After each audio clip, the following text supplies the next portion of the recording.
A lot of people may have concerns for, the environment in sort of a broad way. But when you kind of drill down into it, what they're mostly concerned about is kind of the security of their way of life. Uh, and so in 2020, the Congressional Budget Office projected that climate change would, on net, reduce the average annual real GDP growth by 1% from 2020 to 2050. And that number is relative to growth that would have occurred under the climatic conditions that prevailed up to the end of the 20th century. Do you think that the CBO is pricing in all of the impacts of the climate crisis adequately in making an assessment like that? Um, no.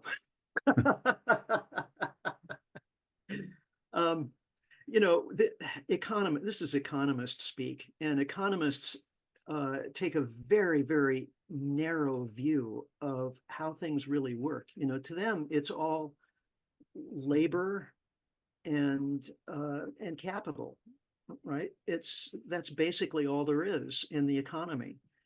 But in fact, of course, I have a little slide somewhere I include in my slide presentations, and it's something I grabbed from Investopedia, and it's a picture of the economy, producers and consumers, and of course it's mediated by dollar sign. And to economists, that is the economy. But of course, where does all the stuff come from that enables the economy to work? The energy and the materials. It comes from the earth, the sun. And those just don't factor into the economic equations. They're taken for granted.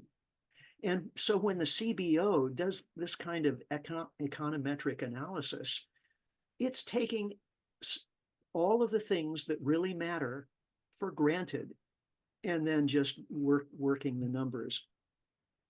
What is climate change going to do to global food production? That's kind of important. I mean, food is what enables us human beings to survive.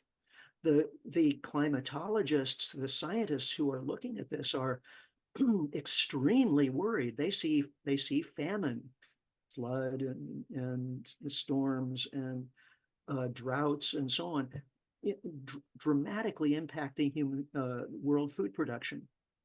But that doesn't in the econometric analysis, that only shows up in terms of the GDP of agriculture, right? How much profit is being made in agriculture? That's reflected, but the actual food is just taken for granted. Of course, well, there'll be food. It just might be a little more expensive. Well, what if there isn't food? People die, you know.